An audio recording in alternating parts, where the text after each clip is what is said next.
cinematic releases, and we're going to discuss a fictional release that's actually coming out next month. So in prose, I've got. Oh wait, that's the wrong one. Did she even see it? I did see Just kidding.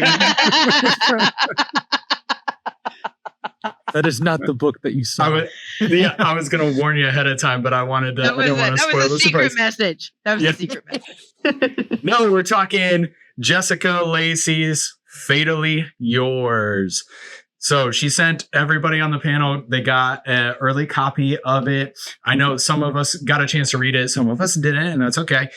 But we're going to talk spoiler free because Jessica, when is this book available to the masses? May 5th.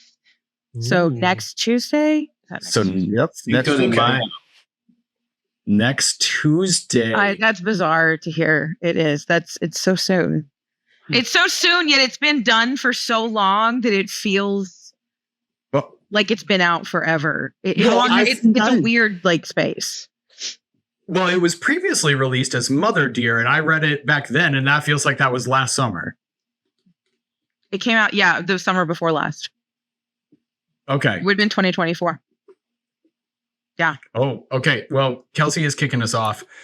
Number one question is, how do you feel about the name change and the cover change? Oh, I hate both of them. Uh-huh. I'm kidding. No. I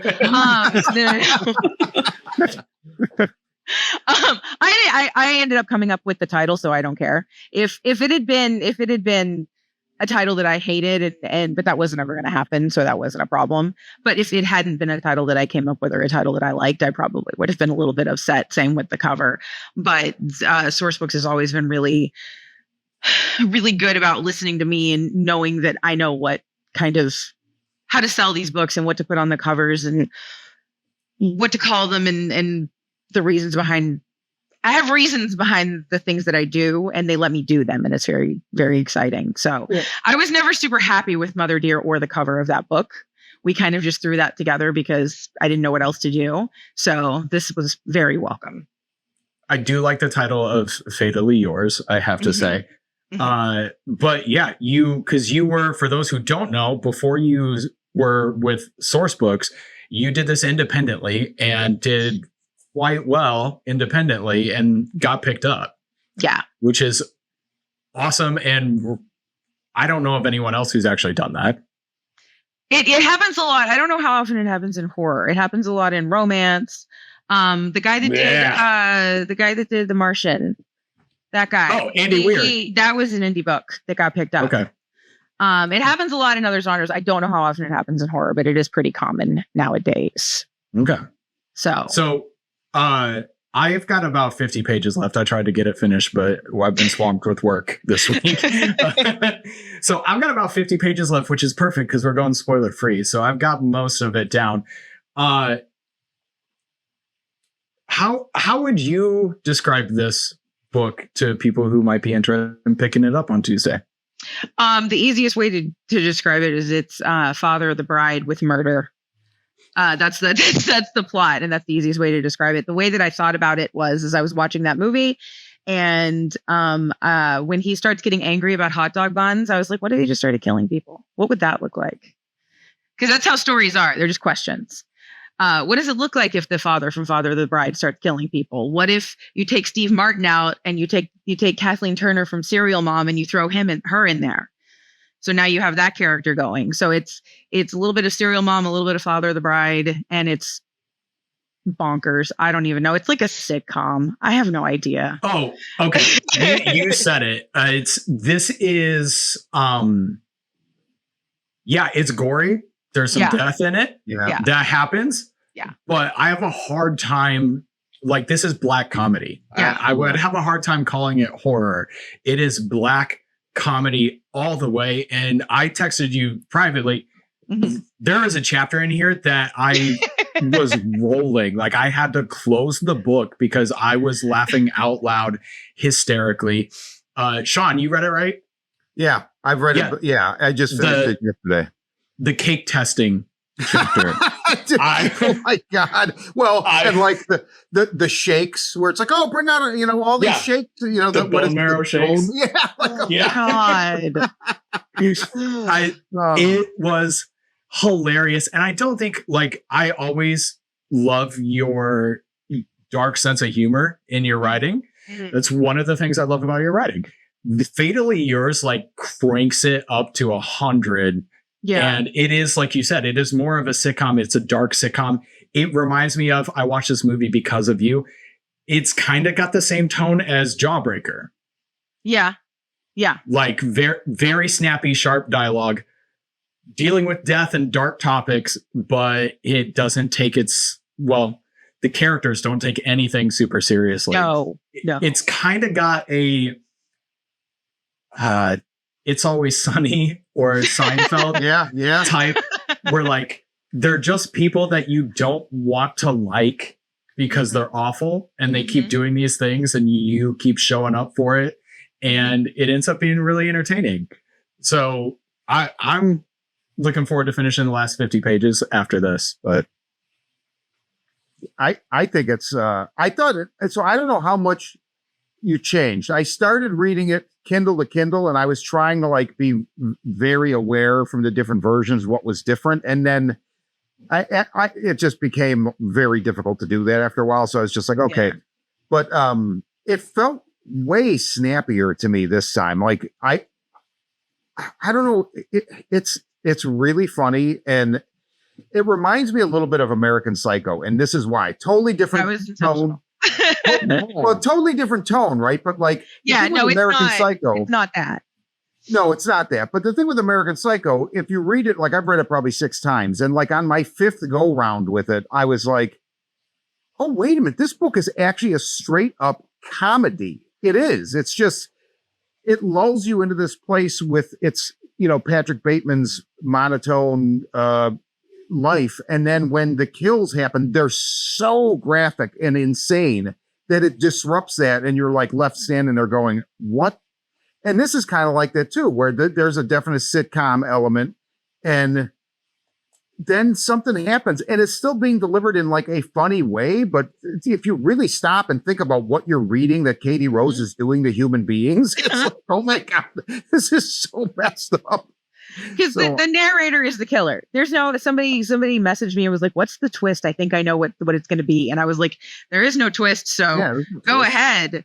There is kind of a twist. A little bit. There's a little plot twist. Okay. Plot, but it's not really an unmasking of the killer because you're in the killer's head from the first second you're reading the book. So if you want that, read Tastes Like Candy, your first one. That's what Tastes Like Candy is. Tastes Like Candy is much more of the traditional slasher. Yeah, very much so. And this one is, like you were saying, a sitcom. Yeah. I also, I share, this is how I picture the main character, Katie Rose, in my head. Okay. And I know you describe her as blonde in the book. Yes. But also the other ways you describe her, this is who I'm picturing. Let's see. you know. Yes. Her. I'm picturing her from NCIS the whole time. That's what I'm picturing as I read this book. So yeah. Should I read the back so that we get the full full taste, or do you want or do you want people to find it on Amazon? It's up to you. I don't know. I don't know. I'm going to read it. Okay. All right. Okay. You're cordially invited to the wedding massacre of the season. Life is good for Katie Rose Waters. Her family is filthy rich, and she has it all. A closet full of designer shoes and a mansion fit for a queen. Mother Dear's undivided attention, and the comforting knowledge that she can get away with murder anytime she wants. Literally. But Katie Rose's perfect world starts to crumble when her estranged sister, Kit, returns home to their small town with a new engagement ring and a fiance in tow. With Beldam, Texas's most extravagant wedding on the horizon, Mother Dear goes into wedding planner mode, obsessing over wedding dresses, florists, and finding a cake. Best chapter. And Katie Rose, She's been demoted to an afterthought. Unless, of course, Mother Dear needs help with a decapitated body. It's simply devastating. Left to her own gruesome devices, Katie Rose begins to suspect that her picture-perfect life might be as hollow as the corpses she leaves behind. What's a spoiled daughter to do without Mother Dear's guidance? But whatever, everything will be fine as long as the trio can stay calm. Unfortunately, there's nothing more stressful than a wedding. So that's the premise of the book. I think I'm really enjoying it. I got 50 pages left. Highly do recommend if you're looking for a dark comedy. I do have to ask, how much of you is in some of these characters? If you want to say. I asked somebody very, very close to me because I was really, really paranoid that I was very similar to Violet from Tastes Like Candy. And so I asked someone that's very close to me, I was like, this is not me, right? And they're like, no, you're Katie Rose.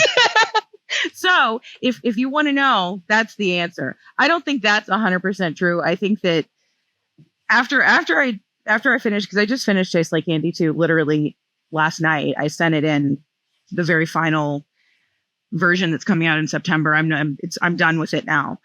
And after I finished Tastes Like Candy 2, when I did the big edit, I had a little bit of like a nervous breakdown. And I started kind of looking at my work and kind of thinking about it. And I realized I'm in all three of those sisters. They're like, that's all three of my weird personalities and the way that I have to like wrangle them. And I saw sort of like family members that I never saw before. Like my grandmother popped out of the character of Cloris where I'd never seen her before. So yeah, it's always there. It's never intentional. It's never, ever, ever, ever intentional. But I'm pretty sure Katie Rose is what would happen if I just said whatever I wanted to say all the time. So having gotten to know you a little bit, that's kind of the impression I got reading it. I was definitely, I feel like your humor and a little bit more of who you are is in this one. Not to say it's not in Tastes Like Candy, but this one's a different beast altogether. Also, I was glad you go ahead. The full answer is actually, I want to be Blythe, but I am Katie Rose. Okay. I am glad that you also brought up Cloris because that's one of my favorite gags in this book is Cloris, because Katie Rose swears the entire time. Cloris is like 65 years old, but swears she's just this old lady. And then you say at one point she's like 32, right? Something like that. And it's just one element of this character that is such a spoiled brat throwing tantrums and just kind of unaware of a lot, even though she is aware of a lot of other stuff. It's a nice little element. I thought that was hilarious. I wouldn't listen to much, but she's not very reliable at all. At all. I don't know how reliable she is, but I don't think Ritzy. I think Ritzy might be saying more than Katie Rose lets on. So is this like Cemetery Man, where you go through the whole movie thinking Nochi or whatever his name is can't talk, and then at the end you're like, oh wait, no, actually he totally can talk. It's just from the perspective of the main character, he's not paying attention. I talked to my editor. This isn't something that's coming or anything, but I talked to my editor and I came up with a version of this story from Ritzy's perspective. That's kind of like this story. If you did a little bit of Back to the Future Part 2 and Saw. Specifically Saw Part 2, what Ritzy was doing the night before the wedding. And the night she started with, what is it, like 3 margaritas and then drank like 2 bottles of wine, and is unconscious the next morning, what she was doing, why she missed the wedding. I came up with a whole plot for that. So whoa, that sounds more interesting than the Can everybody hear me? I can't hear anybody. We can hear you. You muted us. We can hear you. Yeah. It sounds more interesting. I know she can't hear me, but can you hear me now? Can you hear me? Yes. Okay, we can hear you. Okay. I had a button on the back of my headphones and it just like disappeared. Well, your book sounds more interesting than the Twilight novel from Edward's perspective. So, which I did buy that for my wife, and she couldn't finish it. So, that's real. That's a real. That's a real thing. It's a real thing. But she was really weirded out by it because he's like acknowledging that he's 100 whatever years old and attracted to this high school student, and she's like, this is weird. This is a weird book. They made Edward a pervert. Yeah, she was like, this book was not a good idea. So, I would read Ritzy's POV. Will we see, can you spoil, will we see characters from this book again? One of them is in the opening of Tastes Like Candy 2. I wasn't going to spoil that. I will. One of them is in the opening of Tastes Like Candy 2. There's always, everything is in the same universe. So anybody can pop up at any time, but Mother Dear pops up in a lot of places. I just finished my first new book, the first draft of my first new book in like 2 years. And Mother Dear is a main character in that one because it takes place at the hotel she works at. So, oh, that's awesome. Yeah, anybody can pop up at any time. I have a feeling I know what that is. Yes. Beldam, this seems like the Dark Tower book of Beldam, because I feel like there's so many things. I'm like, okay, does that shoot off to something else? Like, yes. I feel like, and there's one specifically, I don't need you to give me a concrete answer, but just tell me if I'm right. So the large knife that they find in the alley behind House of Flowers, was that left there because it wouldn't have been anything I've read. I still haven't read Mallrats, but is it something that's sometimes I plant things that don't have a home yet, so that I can go back and use them for future ideas? That's the sense I got from that. Okay, that hasn't popped up yet, but I have Taste Like Candy 3 is going to be absolutely ridiculous. Taste Like Candy 3 is going to have. I'm not even going to start. I'm not going to start talking about it. But Taste Like Candy 3. Taste Like Candy 3 is going to be pure Beldam. The one that I just wrote is kind of explaining the supernatural side of everything. So we haven't really explored that. Taste Like Candy 2 is a supernatural slasher, but it doesn't explain a whole lot. The one after that will. So I want to explain to those who are curious. Beldam is Beldam is the town that both of these books have taken place in. But just so you're aware, you don't need to read Taste Like Candy to understand Fatally Yours. No. It's one of those things where reading them enhances the other, but it's not like Marvel where you're required to see 12 different things to pick up on the newest. That's not what's going on. So there might be that book eventually. We get the Beldam Avengers book, but that's not yet. So Taste Like Candy 3. Yeah. Which one do you recommend starting with? Tastes Like Candy. It depends. Yeah, Tastes Like Candy. If you want to read a slasher, if you want to know like what I'm capable of doing as a writer and a slasher author, that one. If you want to laugh, Fatally Yours. And then Tastes Like Candy 2 is just the people that have read it. Tim, John, what's Tastes Like Candy 2? I loved the revision of Tastes Like Candy 2, and I'm super excited for that one to come out. I thought you just nailed it on that. There's one storyline in that book that is still my favorite storyline that you have written. So I'm excited for that one to get out. But I do Taste Like Candy. I mean, that's where I started. But Taste Like Candy for us horror fans here is more, when I read it, I think when I first messaged you way back when you were teasing that you were working on something else, and I was like, please tell me this means more. I told you that Taste Like Candy was the first slasher book I read that didn't just acknowledge all the slasher movies we love. Yes. It felt like a slasher movie we love. Yes. I had the same thrill from that book as I do from watching them. And it's not sitting there being like, oh, you remind me of the final girl from whatever. And like, that's not what's happening. We're past that. That was cute years ago. That's one of the things about Mallrats, because there's a little bit of that in Mallrats. I'm not going to butcher Mallrats, but some things are going to have to change about Mallrats, because Mallrats, For anybody who doesn't know, Mallrats is Friday the 13th in a mall, and it's set in 1999. And it's the book that everyone asks me about constantly if they've read it. Because whenever I started working with source books, everything I had to be unpublished. Mallrats. I got it. So do I. I hope so. Actually, the original file that I wrote it in is gone completely. So I had to take the vellum file. Vellum is what I used to format. I had to take the vellum file and copy it back into Scrivener to start working on it. I haven't even done it yet. Yeah, I make it sound like Mallrats is imminent. Mallrats is not imminent. Mallrats is probably 2028. I don't know. I have no idea. Not even going to be alive. Yeah. But people love it so much. I started thinking about it and I started coming up with ideas and I started brainstorming and I decided to make it a full series of 13 books. So it'll be worth the wait.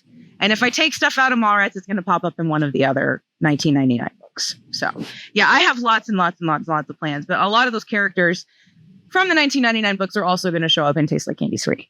Oh yeah. Yeah, those of us with the sacred OG copies back when they said Ivy Tholen on the cover. Yep. And somebody asked about Permanent Damage. Permanent Damage is not ever going to be re-released. It's not. Yeah, it was Kelsey. It's not ever going to be re-released. But I did the one that I just finished, the one that I'm working on. After I finish a draft, I always make a big notes document of stuff I intend to do in the next draft, stuff how I intend to improve the book, stuff I intend to do. I'm going to pull some stuff from Permanent Damage, rewrite it. Like, I think there's a couple of ghosts that I might steal and put out of Permanent Damage and put them into this book. Like, there won't be pieces of Permanent Damage copied and pasted in, but there might be some characters from Permanent Damage in there, and we'll see. I'm really curious about the Eaton family. I really want to know more. Tastes Like Candy 3. I had a feeling you were going to say this. So the Eaton family is this like super wealthy family that's behind a lot of things, and we hear their name come up like, oh, well, that's related to the Eatons, but we don't know a whole lot about them. Yeah, you have to explain why people are getting away with evil stuff. There has to be a reason behind it all. And I don't know if you've been paying attention to the news. If you have a lot of money, you can pretty much do whatever the fuck you want. Yeah. Nowadays. It's very true. So it's want to get rid of a body, they got enough money. There you go. I once heard someone say it was in regards to a parking ticket, that it's not a matter of you can't park there, it's you can't afford to park there. Oh wow. So it's a matter of if you can afford the consequences of whatever you're doing. So yeah, like you said, if you have enough money. That's why the characters in Fatally Yours are rich. They have to be rich because you have to be rich to be able to get away with the stuff they're doing. Mm-hmm. I loved all of the little like interstitial, like the notes, or like there was a point where it was like Ritzy's liquor bill, right? And I was hoping, I wanted to see a tally of the cleaner expenses for this book because at some point I was just like, Jesus Christ, these, like what she calls course, and she's like, well, they're taking today off, so I'll pay them quadruple or whatever. I'm like, these guys, if I was this guy running this business, I'd be like, no, I'm going to start saying that I'm not working today so that we can charge like the. But I mean, it's hysterical, but also it is a reflection. Like even as I was reading it, laughing, I'm like, it's funny, but it's also like if you translate it to the real world, which it does translate, like you're saying, it's not really funny at all because it's like, oh yeah, you can get away with anything you want. Look at some of those rich people. There's a few of them. You look at them, they've killed a person. They have. Also, talking about the cleaners, it does like you've almost got this John Wick style underground network going on. Yep. Like slide the coin across the desk and the services come and no questions asked. Yep. So I think that's our recommendation. Fatally Yours, available. Is it Tuesday? Is that what you said? Yeah, Tuesday. So you can pre-order that copy now. I did see the pre-orders are live on Amazon. Where's the best place, Jessica? Do you know? The best place, everyone should request it from their local library. That's the best place. Oh. That would be my personal request, was that you order from your local library or your local independent bookstore. Well, how does one get a signed copy? I don't have anything set up for that right now. I will eventually. I will talk about it on my social media whenever that happens. Yeah. Could we also, I saw Kelsey's message there. Could we also get band together and create some live stream so we could finally get her a copy of Permanent Damage? She says that's the only one she's missing. We need to make her dreams come true. You don't have a copy of Permanent Damage? OG copy. I think by the time I was communicating with you, you had already removed it from Amazon. No, but I put it up for like a day and a half and printed a copy for somebody before my Sourcebook deal kicked in because I knew I wasn't going to be able to put it back up again. So I could have, oh no, but I can't now. Oh no. Oh. You don't have extra copies laying around? Back from the day when you had to pay for all of your... I don't think I do. Titles? I didn't buy very many.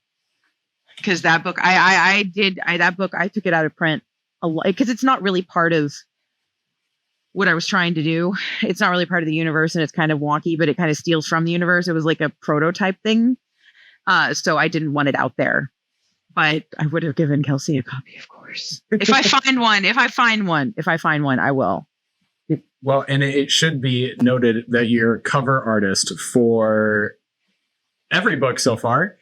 Yes. Also did your little avatar that we're seeing today. Yes. This is not AI or anything like that. Nope. This is a VTuber software, VTube Studio, and some hand-drawn frames, like animation. And it's freaking weird.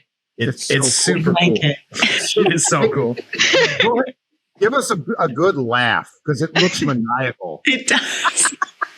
Could you just get close to the camera too? Because I love how it leans in. No, I like the pupils, and I like because there's a screen to my left, and if I look at it, I like how shifty it looks. It's like, oh. It's so weird.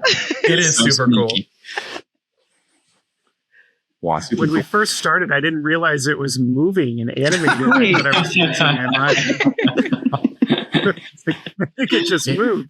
And for some reason, go ahead. I'm so sorry. I just had a quick question. You touched on something before. You said that you leave almost like check off knives or check off things in books without knowing their outcome. I don't know what I'm going to do with them. Characters I don't know what I'm going to do with them someday. Random events. I'll just randomly mention something that happened back in 99 and I'll be like, okay, I'll fill that in later and it'll be something. And I just so smart things out there. Thank what you. What makes you think you're doing that?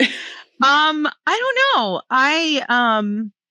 I love when writers leave Easter eggs and writers do crossovers and do universes. Because what's the point in creating all these awesome characters and then never touching them again? Yeah. I think that's silly.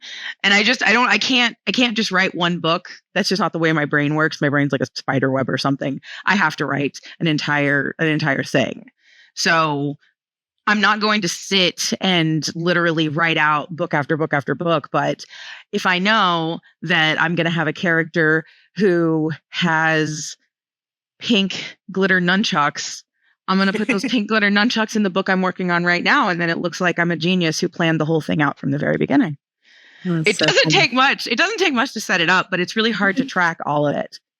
Well, and I think, Go ahead. No, go ahead.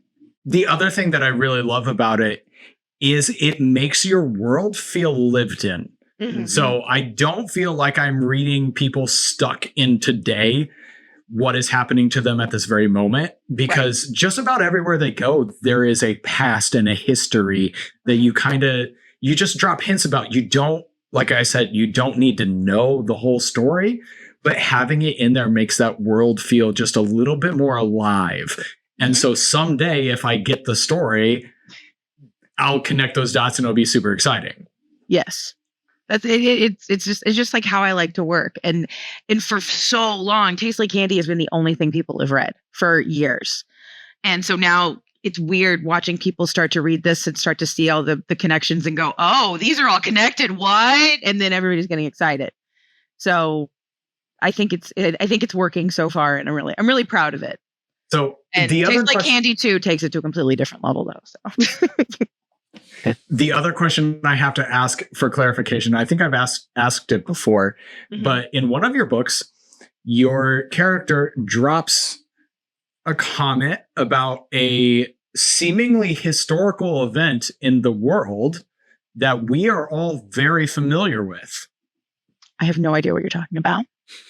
They talk about a particular guy who went crazy with a giant power drill and murdered a bunch of girls at a slumber party. Yeah. Yeah. So in Belgium, Yes. is Slumber Party Massacre canon? Did it happen? I think so. I think so. I didn't do that intentionally. It was because Blythe tells that story. I don't even know if that made it into Viciously Sweet. I'm not even sure if it did make it in. Okay. Oh, well, at least the edit that I read, because I was like, it's still there. It's still there. I did not take it out, so then it's still in there. It's canon now because of you, I think. But originally it was just Blythe bullshitting because she knew that whatever she was saying, the person she was talking to wouldn't know it was a movie. So she was just making up movie plots and pretending it really happened. But because you read it that way, I like that. So yes, Slumber Party Massacre is a canon event. So is Slumber Party Massacre 2. Not 3. No one cares about that. I knew you're also the vice president. Yes, vice president of the Slumber Party Massacre fan club. So that is why I was like, either this is a nice little Easter egg in here, or the Slumber Party Massacre's canon. It happened, which I think is awesome. But yeah, but because you were like, is it canon? Why not? Who's gonna tell me I can't say that? It's like my dream. It's like my dream. Have you seen that people are doing novelizations of 80s movies all of a sudden? Yes. Yes. It's my dream to do a Slumber Party Massacre one. Or specifically Slumber Party Massacre 2. Jesus. See, I love the first one. I love the first one. The second one's entertaining, but I partially love the first one.